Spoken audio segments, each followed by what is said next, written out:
The snowstorm raged through Raven Creek that night, swallowing the streets in icy silence. Beneath the old rusted bridge, a 9-year-old girl sat alone, barefoot, shivering, her torn pink dress frozen stiff against her tiny body. Cars passed above. People walked by. Some didn't see her. Some chose not to. Her lips were blue, her breath shallow, her small hands clutching her stomach as if trying to hold on to life itself. And as the wind howled louder, her voice cracked into the storm's emptiness. "Please, someone, help me!" But no one came, and with every passing second, she was slipping away. If your heart is still beating, comment Amen and stand with us, because no child should ever be left to freeze, alone. Michael Rourke, 49 years old, trudged along the frozen path with his German Shepherd Shadow close at his side. Michael's shoulders were broad but hunched, his frame strong yet weary beneath a faded green jacket zipped up to his neck. His salt and pepper hair was cropped short, and his square jaw was shadowed with 3 days of stubble.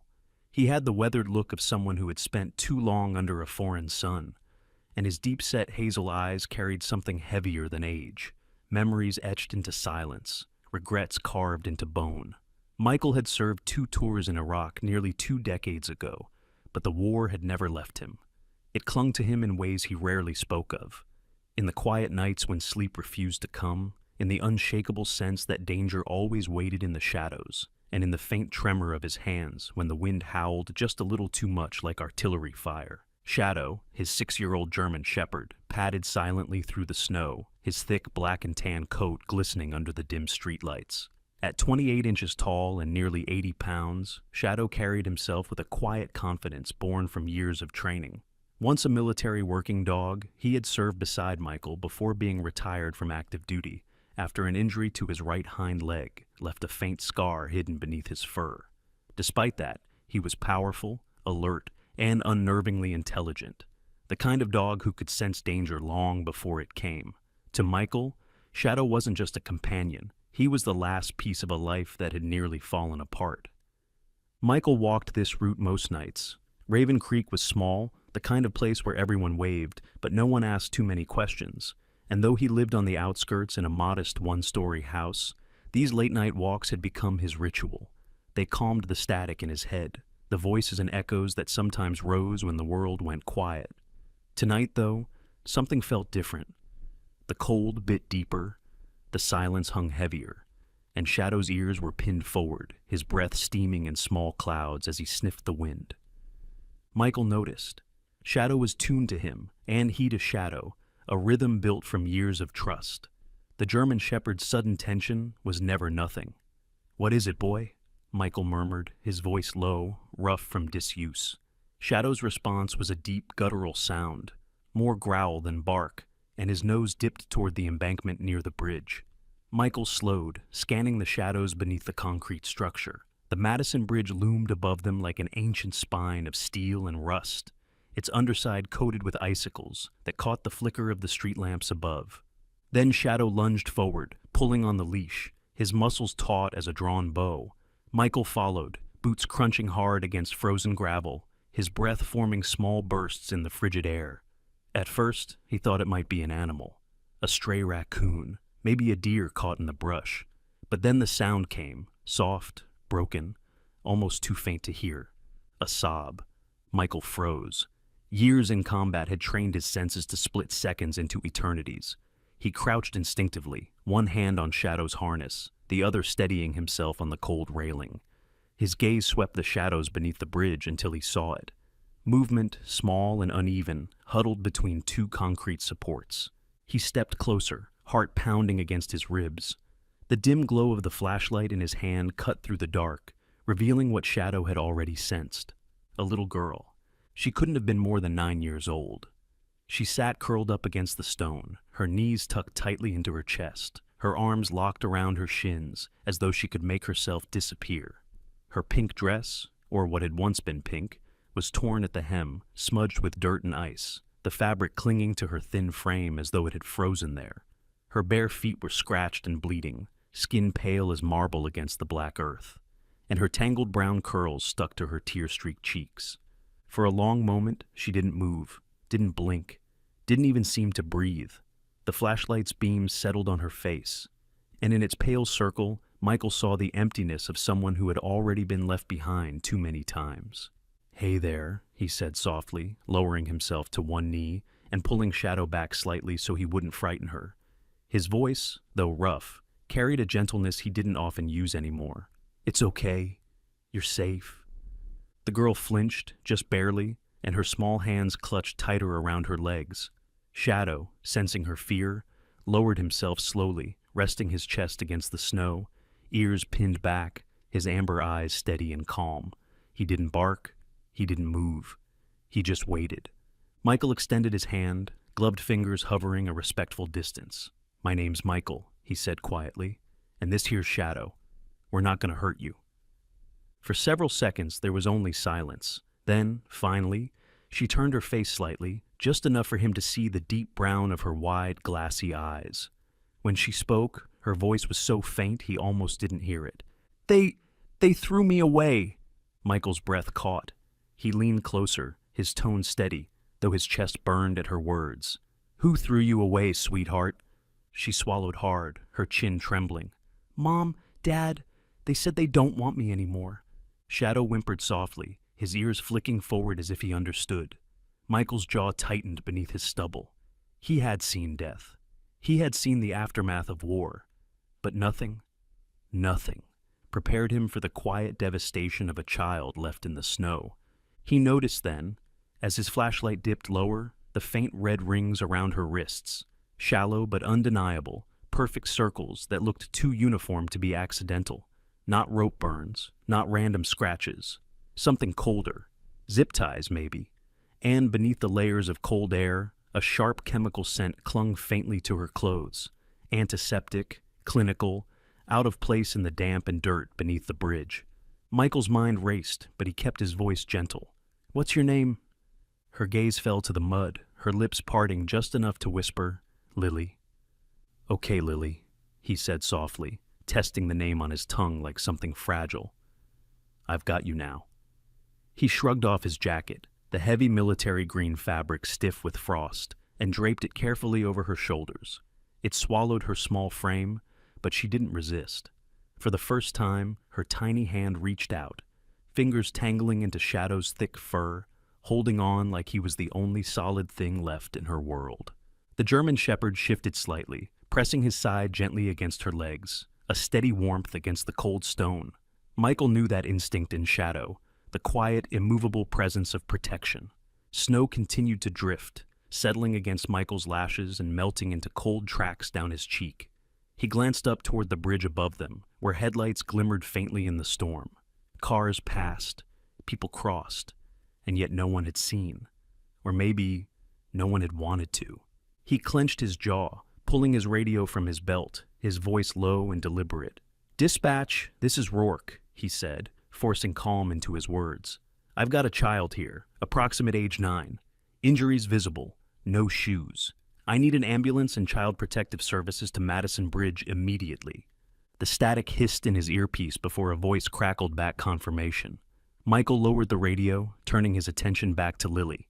She didn't speak again, but her grip on Shadow tightened, and in the silent language between man and dog, Michael understood. This was just the surface of something deeper, darker. And though he didn't know it yet, tonight beneath the frozen bridge, his life, and hers, would never be the same. The storm had slowed to a soft, icy drizzle over Raven Creek, leaving the small town blanketed in white silence. Inside Michael Rourke's modest house on the edge of town, the air was warmer, but a lingering heaviness clung to the walls, as if the night itself had followed them home. A single lamp in the corner spilled a muted yellow glow across the living room, cutting soft shadows along the edges of the worn furniture. Shadow lay stretched on the rug near the coffee table, his black and tan fur still damp from melted snow. His strong frame was curled into a protective half circle, ears slightly twitching, amber eyes fixed on the couch where Lily sat, small and still beneath a thick gray blanket. The girl hadn't moved much since they returned. Her knees were tucked tight to her chest beneath the blanket, her tiny shoulders rounded inward, her head bowed so low her tangled curls fell across her face. Her bare feet, now wrapped in socks Michael had warmed near the heater, pressed deep into the cushions as though she were trying to vanish inside them. Michael sat across from her in a low, worn armchair, elbows resting on his knees, hands clasped loosely together.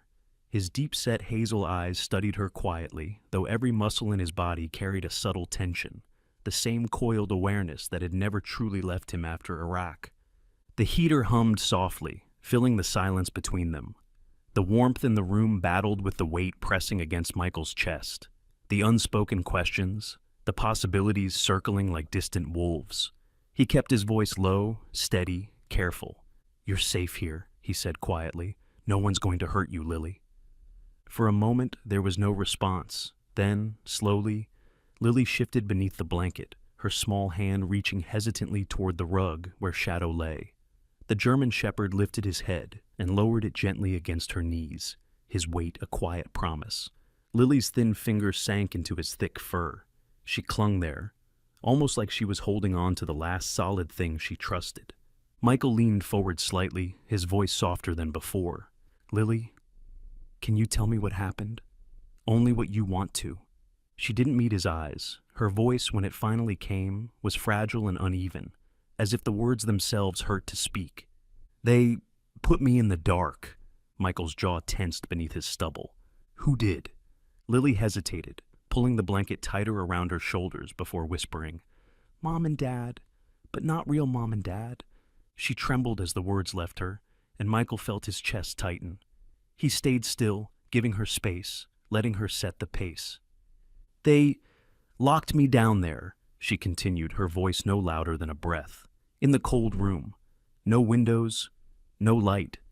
They said I talk too much, that I eat too much." Michael swallowed hard, steadying his breathing. He glanced at her wrists, and under the dim lamplight, the faint red marks became more visible. Thin, perfect rings circling her skin, too uniform to be random bruises. "Lily," he said softly, "did they tie your hands?" Her chin dipped once, a tiny, tight nod. Michael sat back slightly, fingers curling loosely in his lap as he forced himself to stay calm. Shadow's ears twitched at the tension in the room, and the German Shepherd shifted closer, pressing his sturdy frame against Lily's legs. For the first time, her voice carried the smallest hint of urgency, as if needing him to understand. "They said I should live with the rats." Michael's chest burned with a quiet fury, but he pushed it down. Rage wouldn't help her now. He drew a slow breath, grounding himself, then asked carefully, "Do you remember anything else? Anything about the place?" Lily's dark eyes flickered, distant, trapped somewhere behind memory. "It smelled funny," she whispered, like the doctors, when they make your skin sting." Michael froze, the pieces falling together in a way that made the room tilt slightly beneath him. Industrial disinfectant, the faint chemical scent he had noticed on her clothes at the bridge. Now it made sense. Lily hugged the blanket closer, resting her chin on her knees, her voice dropping even lower. "Sometimes I hear a car, a big one, black, loud.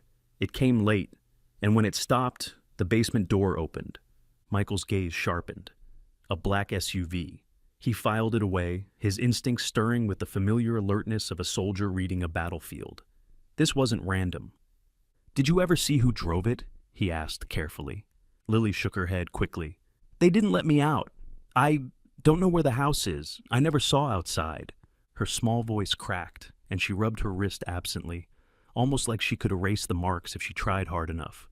Michael sat back slowly, running a hand across his jaw, his breath heavy but measured. The rhythm of his heart had shifted. This wasn't just a cruel family. Something darker hid beneath the surface, something deliberate. He leaned forward again, softening his voice. "You're safe here now. No one's taking you back there." Lily didn't answer, but her tiny hand clenched tighter around Shadow's fur. The German Shepherd exhaled through his nose and stayed still, a quiet sentinel between them. Michael leaned against the armrest, eyes fixed on the pale frost collecting along the edges of the window. Somewhere beyond this quiet street, answers waited. He didn't know where yet, but one thing had become painfully clear. This wasn't just neglect. This was something built, and he intended to tear it apart. The morning light in Raven Creek broke pale and cold, the the winter sun struggling to pierce the thick veil of frost clinging to rooftops and branches. Michael Rourke hadn't slept. The night had been a tangle of restless pacing, Shadow's quiet vigilance, and the steady rhythm of Lily's fragile breathing in the guest room. Every time Michael closed his eyes, he saw her tiny frame curled beneath the blanket, saw the faint rings on her wrists, and heard her voice whispering about the dark basement and the black SUV. By mid-morning, he knew he couldn't wait. Something inside him, part instinct, part muscle memory, wouldn't allow it. There were too many unanswered questions, too many fragments of danger stitched into Lily's story. He stood in the kitchen, fastening the zipper of his faded green field jacket, while Shadow sat at his feet, tail curled neatly around his legs, watching Michael with those amber eyes that seemed to know more than he said. "You're coming," Michael muttered, grabbing his keys. Minutes later, the old Ford pickup rumbled down the icy streets, its heater struggling against the chill. Shadow sat upright in the passenger seat, his gaze fixed outside, ears twitching every time a car passed. When Michael glanced at him, he thought of all the nights they'd spent like this in Iraq, sitting side by side in armored transports, both of them trusting the other to sense danger first. The Raven Creek Police Department sat on the corner of Maple and Fifth, a squat brick building dusted white by snowdrifts, the flag out front snapping faintly in the cold wind. Inside, the scent of old coffee and disinfectant clung to the air, mingling with the low hum of ringing phones and muffled voices. Behind the front desk, an older officer nodded at Michael before motioning toward a glass-walled office at the end of the hall. "She's waiting," he said simply. Sarah Miller stood when Michael approached, extending a hand that was warm despite the cold outside. She was in her early 40s, tall and lean, with sharp shoulders under a charcoal blazer. Her auburn hair was pulled into a neat bun at the nape of her neck, and her pale skin carried faint freckles that softened the intensity of her hazel eyes. Those eyes, though steady, had seen too much. Years of dealing with neglect cases, domestic abuse, and broken families had carved thin lines around them, but her composure was unshaken. "Michael Rourke," she said with a quiet nod, her voice even and smooth. "Detective Sarah Miller." Michael's handshake was firm, his expression guarded. "Appreciate you taking the time." "I got your message about the girl," Sarah said, gesturing for him to sit. "Why don't you tell me everything from the start?" Michael recounted the events of the previous night, the storm, the bridge, the shivering child in the torn pink dress, and Lily's halting words about the basement, the restraints, and the SUV. As he spoke, Sarah listened without interruption, pen hovering above a leather-bound notebook, but rarely moving. When he finished, she exhaled slowly, leaning back in her chair. "Michael," she began, choosing her words carefully, "I've seen cases like this before, but I need to be honest with you. It may not be what you think it is."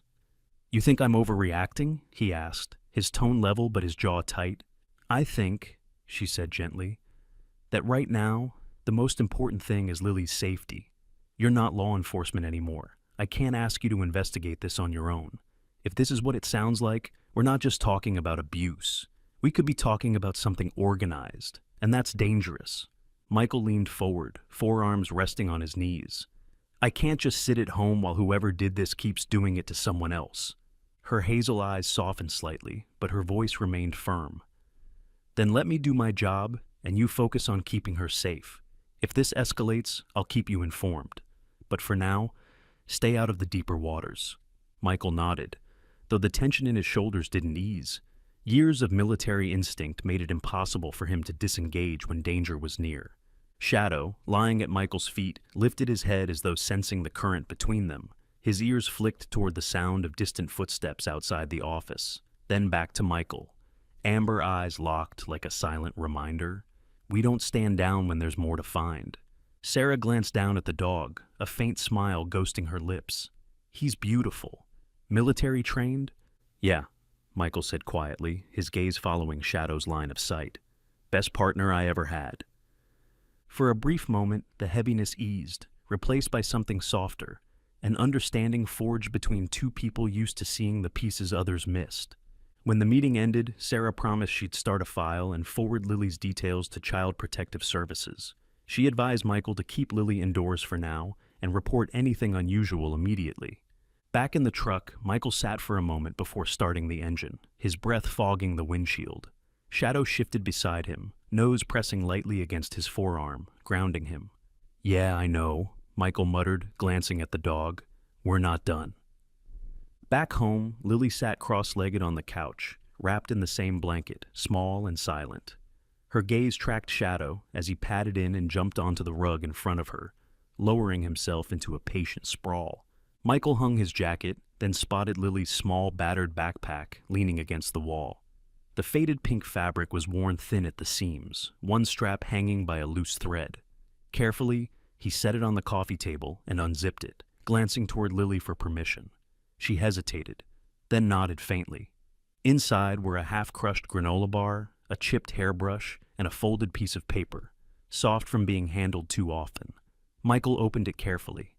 It was a drawing, crude lines drawn in bright green crayon, two stick figures holding hands beneath a crooked sun. Between them, a dog with pointed ears, and in uneven letters along the bottom, scrawled as though carved rather than written, "Me and real mom." Michael stared at the drawing for a long moment, his thumb brushing lightly over the paper. Shadow shifted, ears twitching as though sensing the weight of the discovery.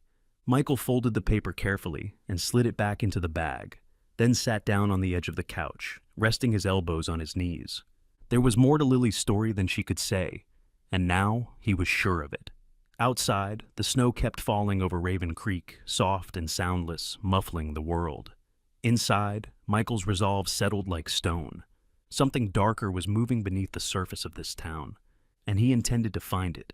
The snow in Raven Creek had stopped falling, but the icy wind still gnawed at the streets, carrying whispers of unease through the quiet suburbs. It was late afternoon when Michael Rourke parked his old Ford along the curb of Elmwood, an affluent neighborhood tucked on the town's western edge. The houses here looked like they'd been plucked from glossy real estate brochures. Fresh coats of paint, neat white fences, manicured gardens, and identical porches lined with flower pots despite the frost. Beside him, Shadow sat alert, his black and tan coat catching faint slivers of sunlight. His amber eyes tracked every movement around them, the rustling of leaves, the shuffle of boots on snow-covered sidewalks, the hollow bark of a dog several houses away.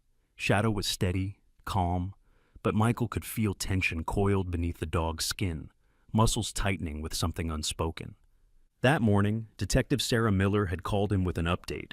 Through vehicle registration records, police had identified a black SUV matching Lily's fragmented memory, a late-model Chevrolet Suburban, owned by a couple named Robert and Monica Hale. Married for 10 years, no children registered. Their Elmwood property file showed a renovation permit from last spring, claiming basement soundproofing for a personal recording studio. There was no music business tied to their names, no license filings, no website, nothing. Just a permit. Sarah had warned him again, "Do not go near the house. We'll handle it." But Michael's instincts, sharpened by years of reading danger before it had a name, refused to quiet. He wasn't here to break in. He told himself that. He was just here to look. He pulled the collar of his faded field jacket higher against the cold and crossed the street slowly, Shadow padding silently at his side. From the outside, 1274 Elmwood Drive looked perfect. Almost too perfect. A pale blue two-story colonial with white shutters, a front porch swing, and flower beds lined with decorative stones. A pair of bird feeders hung motionless in the frozen air, untouched by even the boldest winter sparrows. Michael stopped at the edge of the sidewalk, his breath clouding before him. Shadow moved a step closer to the front lawn and sniffed the air, his ears pricking sharply. The German Shepherd's posture changed, tail stiff, chest lowered slightly, nostrils flaring against the cold breeze. Then came the sound Michael trusted most, a deep rumbling growl, low in Shadow's throat. Michael's hand tightened instinctively on the leash. "What is it, boy?" he whispered, scanning the house. Shadow took another step forward, head tilted slightly toward the basement windows where thin frost traced the glass edges. The growl deepened, vibrating under Michael's fingertips like distant thunder. Michael glanced up at the spotless siding, the gleaming shutters, the wreath on the door, arranged with surgical precision. There wasn't a thing out of place, which was exactly what unsettled him. Houses told stories if you knew how to listen, and this one whispered silence too perfect to be honest. He crouched slightly beside Shadow, his gaze following the dog's line of focus. There, near the foundation vent, a faint chemical odor seeped into the cold air, carried on the wind just enough to prick at his senses. Disinfectant. Sharp, industrial, sterile. Shadow's hackles lifted, fur bristling in slow waves across his back. Michael straightened slowly, his jaw tightening beneath days-old stubble. He knew that smell. It wasn't cleaning supplies from a grocery store. It was something designed for erasing. Blood, evidence, traces of what wasn't meant to be found. Across the street, a jogger passed, breath steaming in the cold. She wore a red windbreaker, earbuds tucked beneath her blonde ponytail, and barely glanced at Michael as she moved. Here, people didn't question perfection. Michael tugged Shadow back toward the truck, every muscle taut with restraint. He glanced one last time at the Hale house, noting its symmetry, its silence, the unnatural stillness of curtains pulled too tightly across the windows. Back behind the wheel, he sat unmoving for a long moment. Shadow settled beside him, ears still angled toward the house, as though unwilling to turn away. He pulled out his phone and scrolled through the public property permit Sarah had sent earlier. Basement soundproofing, approved 6 months ago. Security upgrades, high-resolution surveillance cameras authorized. Utilities, water usage unusually low compared to neighboring homes. Something wasn't right. Michael drummed his fingers on the steering wheel, his thoughts restless and circling. The image of Lily's battered wrists returned, alongside her whispered memory of the dark basement and the loud SUV. Shadow whined softly beside him, his amber gaze flicking between Michael and the house, as if waiting for a command. Michael reached out, scratching behind the dog's ear, grounding himself in the familiar presence. "Not yet, partner," he murmured. "We're not ready." Instead, he took a slow breath, restarted the engine, and drove past the Hale residence one last time. As he turned the corner, he glanced into the rearview mirror. A pale blue house with white shutters, perfectly still, perfectly quiet. But Shadow's growl still hummed in his memory, low and certain, like a warning carried from somewhere deep beneath the surface. Whatever lived behind those basement walls wasn't music. And Michael was sure of one thing. They were running out of time. The night in Raven Creek was bitter and still, the kind of silence that pressed against the chest and refused to let go. The streets of Elmwood glimmered faintly under the pale wash of the moonlight, each driveway lined with delicate frost, each house glowing softly behind closed curtains. But inside Michael Rourke's mind, the stillness was a lie. He sat behind the wheel of his old Ford, parked 2 blocks away from the Hale residence. The truck's engine was off, but the cold crept in through the glass, frosting faint patterns along the edges of the windshield. Beside him, Shadow sat perfectly still, his large black and tan frame coiled like a spring, amber eyes locked on the quiet street ahead. His ears twitched at distant sounds, nostrils flaring subtly with the sharpness of the winter air. Michael's jaw clenched as he rubbed the back of his neck, the faint stubble scratching against his fingers. He had told himself 100 times that he shouldn't be here. Detective Sarah Miller had made it clear. Stay away until we have the warrant. But patience had never been Michael's gift. Not since Iraq. Not since the firefight that left 3 good men behind because backup arrived 5 minutes too late. Tonight, he couldn't risk waiting. Shadow's ears perked suddenly, his body shifting forward. A soft whine escaped the German shepherd's throat, low and urgent. Then, without hesitation, he turned his head sharply toward the Hale property. Michael frowned. "What is it, boy?" Shadow answered by pawing lightly at the truck door, his amber gaze unwavering, his posture locked on something hidden beyond the perfect facade of the pale blue house. Michael opened the door silently, his boots crunching on the frozen pavement. "Stay close," he whispered. They moved along the sidewalk, keeping to the shadows beneath skeletal maple trees until they reached the edge of the Hale backyard. A tall privacy fence enclosed the property, but at the corner, an older section leaned slightly inward, snow piled along its base. Shadow sniffed once, huffed softly, then pressed forward.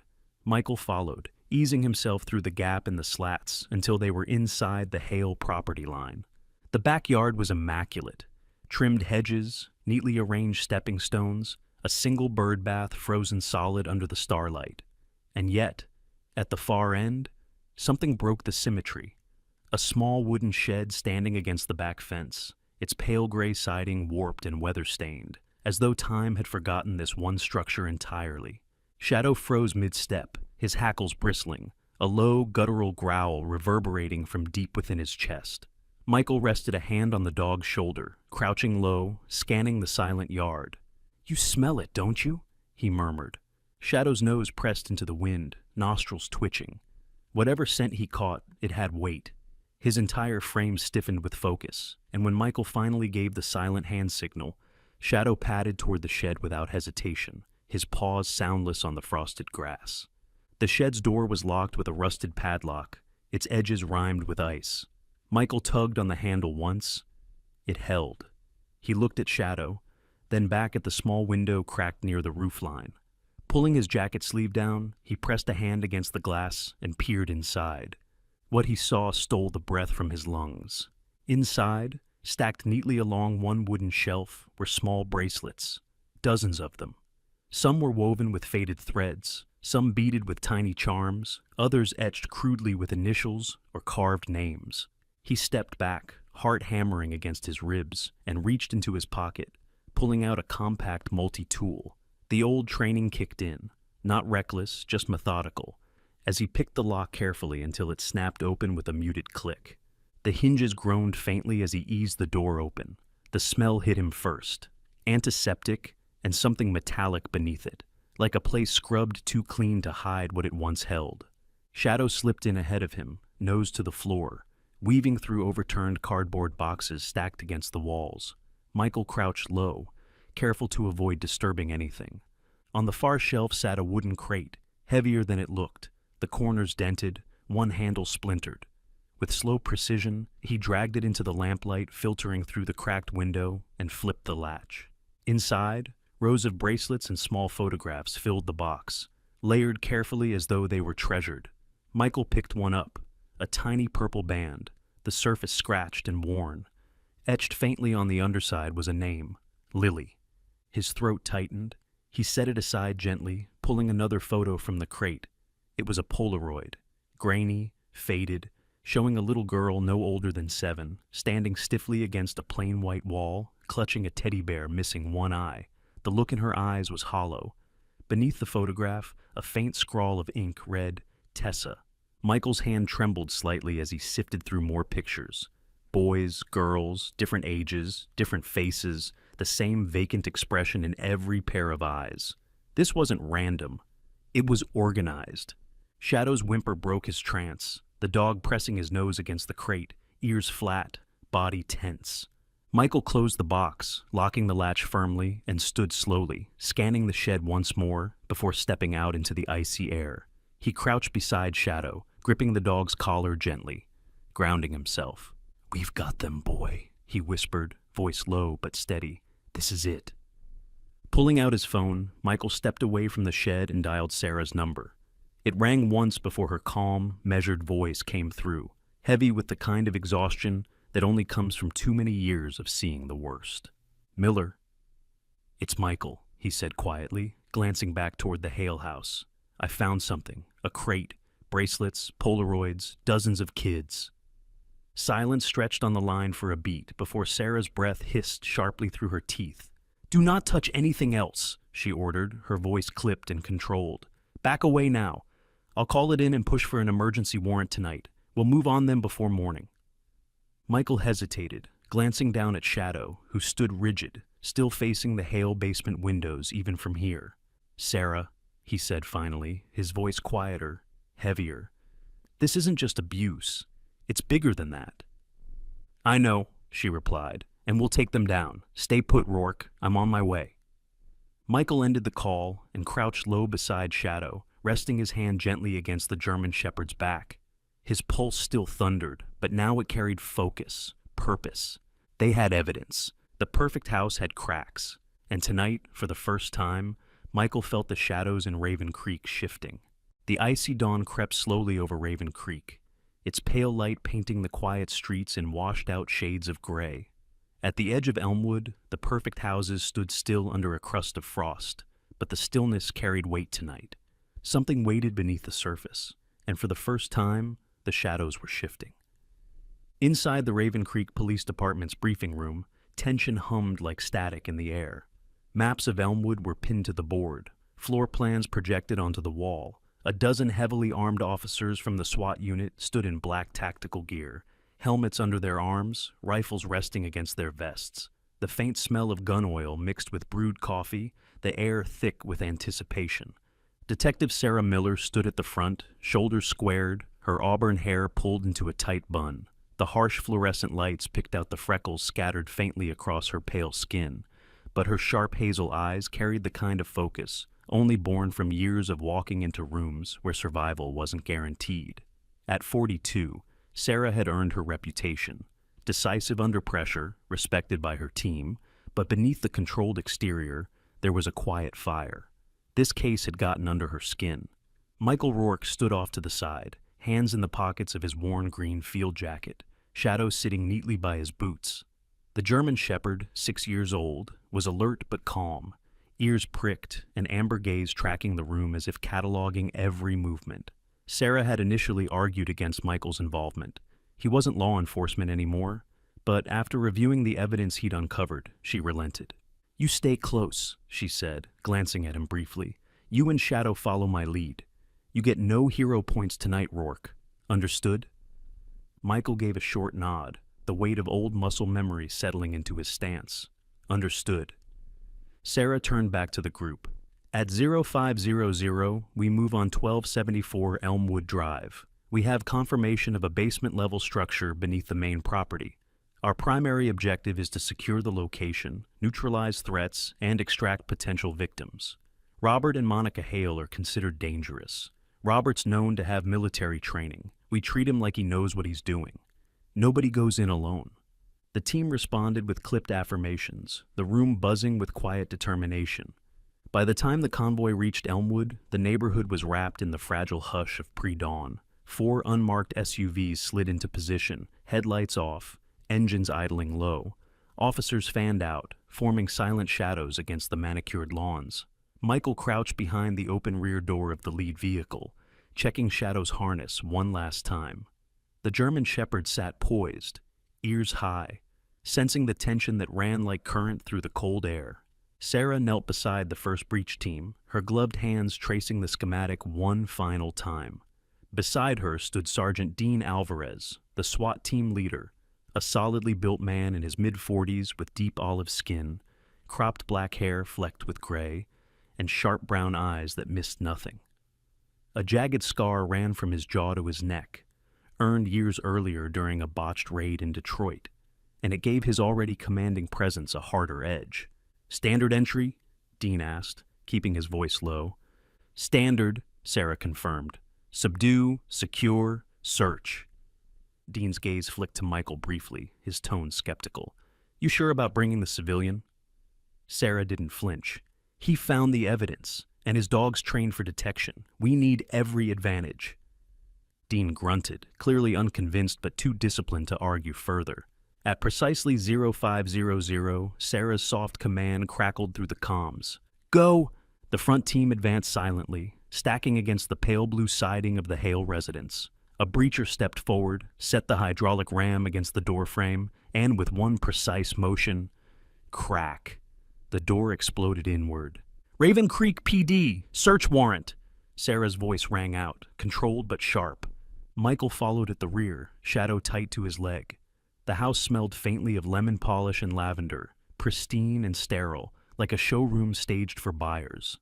The living room was immaculate, every cushion aligned, every picture frame perfectly centered. But as they moved deeper, the silence felt heavier, unnatural. Then came the sound, the faint, hurried scuff of movement below. "Basement!" Sarah signaled, her voice cutting through the comms. The team shifted formation, rifles raised, boots pounding softly against the polished hardwood floor as they reached the door leading down. A narrow staircase descended into shadows, and the air changed immediately. Colder, sharper, tinged faintly with antiseptic. At the base of the stairs, a single hanging bulb swayed gently, casting long, jagged shadows across the room. And there, near a heavy steel door at the far wall, Robert Hale stood, his tall, athletic frame tense and coiled. He was in his mid-40s, dark blonde hair slicked back, sharp cheekbones cutting hard angles across his pale face. His blue-gray eyes flicked between the officers and the small blonde-haired girl he held by the arm. The child couldn't have been more than 7. Her bare feet were scraped and raw, her oversized sweater hanging loosely from her tiny frame. In Robert's other hand, a half-zipped duffel bag sagged heavy with cash, syringes, and medical supplies. "Put the bag down," Sarah ordered, her rifle steady, her voice ice. Robert's lips curled into a tight, humorless smile. "You have no idea what you're walking into," he said, his tone calm, unnervingly composed. Dean stepped forward slightly, his voice clipped. "Don't make this harder than it has to be." Robert's grip on the girl tightened, his knuckles whitening. "You don't understand. None of you do." Then he shifted his stance, subtly, but Michael saw it. A lifetime of reading threats sharpened his voice into a single command. "Shadow!" The German Shepherd launched forward, a blur of black and tan muscle and instinct. He hit Robert low, jaws locking around his forearm, wrenching the man sideways. The girl stumbled free, crying out as Dean lunged forward, pulling her into safety. Robert shouted in pain, swinging wildly with his free arm, but Shadow held firm, teeth clamped deep, refusing to let go. 2 SWAT officers moved in fast, tackling Robert to the concrete, wrestling his arms behind his back. "Suspect secured!" Dean barked, snapping cuffs around Robert's wrists. At the far end of the basement, Monica Hale appeared, her auburn hair wild, her pale face streaked with panic. She held nothing in her hands, but the desperation in her hazel eyes screamed resistance. 2 officers intercepted her instantly, forcing her to the ground before she could reach the side door. "Second suspect detained!" Sarah lowered her rifle, exhaling sharply, scanning the room for movement. And then she saw it. A row of locked doors along the far wall. Without hesitation, she signaled one of the officers, who smashed the padlock with the ram. Inside, 3 small girls huddled together on a thin mattress, their wide, terrified eyes blinking under the harsh light. Their faces were pale, streaked with tears and dirt, their breaths shallow but steady. "You're safe now," Sarah said softly, kneeling in the doorway, her voice breaking its sharp edge for the first time that night. "We've got you." Michael stood off to the side, Shadow pressed against his leg, the German Shepherd's chest heaving, warm breath clouding the cold air. He reached down, scratching behind Shadow's ear, grounding himself in the moment. The house above them was silent, but the basement held the weight of secrets now exposed. Robert and Monica Hale were in custody. The children were safe, and Raven Creek would never be the same. Winter sunlight spilled across the small courthouse in downtown Raven Creek, its frosted windows glowing softly against the pale December sky. Inside, the air was heavy with anticipation. Reporters lined the hallway, cameras slung over their shoulders, murmuring into microphones as they waited for the verdict. Parents held onto their children tighter. Volunteers from child advocacy groups gathered silently in the back rows, and the whole town seemed to breathe as one. Michael Rourke sat near the front of the courtroom, Shadow stretched out quietly at his feet. The German Shepherd's black and tan coat gleamed faintly under the filtered light, his ears twitching every time someone shifted behind them. Michael rested a hand lightly on Shadow's head, grounding himself in the familiar warmth of the dog's presence. His green field jacket hung loosely on his shoulders, and his deep-set hazel eyes carried the weight of the last few weeks. Exhaustion, grief, but also quiet resolve. Across the aisle, Detective Sarah Miller stood with her arms crossed, a sharp silhouette against the polished oak railing. Her auburn hair was tied neatly back, and the steady focus in her hazel eyes gave nothing away. At 42, Sarah had spent years facing the darkest parts of humanity, but today was different. Today was about closure, not just for Lily, but for all the unnamed children whose voices had been silenced. At the defense table, Robert Hale sat rigidly, his broad shoulders squared beneath a wrinkled gray suit. His blonde hair was slicked back as though presentation could undo the damage of truth, but his sharp jawline was tense, his pale skin drawn tight with defiance. His cold blue-gray eyes avoided the jury entirely, locked instead on the polished wood of the table before him. Beside him, Monica Hale sat smaller, her auburn hair loose around her shoulders, pale hands folded in her lap. Unlike Robert, her posture had collapsed inward, her hazel eyes swollen from sleepless nights and quiet tears. The The trial had lasted 3 weeks, every detail pulling the town deeper into the shadows they hadn't known existed beneath Elmwood's perfect streets. Forensic specialists testified about the evidence recovered from the Hale basement, the soundproofing, the chemical residues, the duffel bag filled with syringes and cash. Witnesses from 3 neighboring counties shared fragments of a larger picture, one pointing to a trafficking network stretching far beyond Raven Creek's borders. And then there was the box from the shed. Michael had been the one to find it. Each bracelet, each Polaroid photo had told the silent stories of children who might never come home. Now, the jury had returned. When the clerk announced the verdict, the courtroom fell silent. On the charges of aggravated child abuse and human trafficking, we find the defendants Robert Hale and Monica Hale guilty on all counts. A wave of sound rippled through the room, gasps, muffled sobs, relief colliding with grief. Robert's jaw tightened, his gaze fixed on the wall as though it could anchor him. Monica lowered her head, silent tears slipping down her cheeks, her pale fingers twisting in her lap. Judge Margaret Hensley, a woman in her late 50s with silver hair pinned neatly and a posture that radiated authority, leaned forward slightly as she delivered the sentencing. Her calm voice carried the weight of the law and the town's collective fury. "For crimes committed against the most vulnerable among us," she said firmly, "Robert and Monica Hale are hereby sentenced to life imprisonment without parole." The gavel fell sharply, the sound echoing across the chamber like the closing of a long, bitter chapter. Michael exhaled slowly, his grip on Shadow's collar loosening as the German Shepherd pressed closer, sensing the shift in energy. Around them, members of the Raven Creek community wept quietly, some holding hands, others bowing their heads in silent prayer. Later that afternoon, outside the courthouse, Michael and Shadow were met with a small crowd gathered on the courthouse steps. Local residents, volunteers, and even families of rescued children approached them one by one, offering quiet words of gratitude. A young mother hugged Michael tightly, tears glimmering in her blue eyes as she whispered, "You saved more than you know." Sarah stood nearby, hands in the pockets of her charcoal coat, watching Michael with the faintest trace of a smile. "Not bad for a civilian," she said dryly when he finally turned toward her. He smirked faintly, shaking his head. "I didn't do it alone." She glanced down at Shadow, who sat tall and composed despite the crowd pressing around him, his ears alert, his amber eyes steady. "No," Sarah agreed softly. "You didn't." Weeks later, the frost began to thaw, and Raven Creek slowly stitched itself back together. Lily, now wearing clean jeans and a soft pink sweater, sat on the front porch of a modest house on the quieter side of town. She had been officially adopted by George and Marcia Holden, a warm-hearted couple in their early 50s. George, a tall man with thinning brown hair, kind green eyes, and a round, welcoming face, worked as a local carpenter. Marcia, shorter and soft-spoken, had silver-streaked blonde hair, warm blue eyes, and an instinctive gentleness that put children at ease. Together they had always dreamed of a family, and when they met Lily, they opened their hearts without hesitation. Still, Michael visited often, and Shadow always came with him. On the day of their last planned visit before Lily fully settled into her new home, Michael stood on the Holden porch, while Shadow trotted over to where Lily sat cross-legged on the steps, hugging her knees. The German Shepherd lowered his head, resting his muzzle gently on her lap. Lily's small fingers tangled in his fur, her soft voice barely louder than the breeze. "You saved me," she whispered, leaning close so only Shadow could hear. "I'll never forget."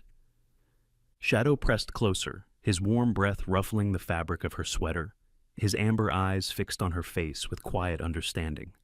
Michael stood a few feet away, watching them with an ache in his chest, not of pain, but of something else. For the first time in years, he felt the faint, fragile tug of healing. He had carried ghosts from the desert, scars no one could see, and a heart weighed down by what he couldn't save. But now, watching Lily's small hands clutch Shadow's fur, hearing her whisper into the winter air, something inside him eased. Saving her hadn't just rescued Lily. It had saved a part of himself he thought was lost forever. Sometimes, God doesn't send angels with wings. Sometimes, He sends a soldier with scars, a loyal dog with courage, and a child's quiet whisper beneath a frozen bridge. In Raven Creek, a miracle didn't come with thunder or lightning. It came in the form of hope, fragile, trembling, but alive. Because when one little girl was left in the cold, someone listened. Someone cared. Someone refused to walk away. And maybe that's the real lesson here. Every single day, we walk past bridges of our own. We pass by people carrying silent battles, broken hearts, hidden pain. We scroll past cries for help, close our doors, and assume someone else will step in. But miracles don't wait. They're made when ordinary people choose to act. If this story touched your heart, leave a comment, Amen, to stand with Lily. Share this story, because somewhere another child is still waiting under another bridge. Subscribe to join us as we spread stories of love, hope, and second chances. And tonight, may we all pray, Dear Lord, protect the unseen, comfort the broken, and guide us to be your hands in this world. Bless every heart watching this today, and remind us that no child should ever be forgotten. Because sometimes, the smallest act of kindness becomes the biggest miracle someone will ever know.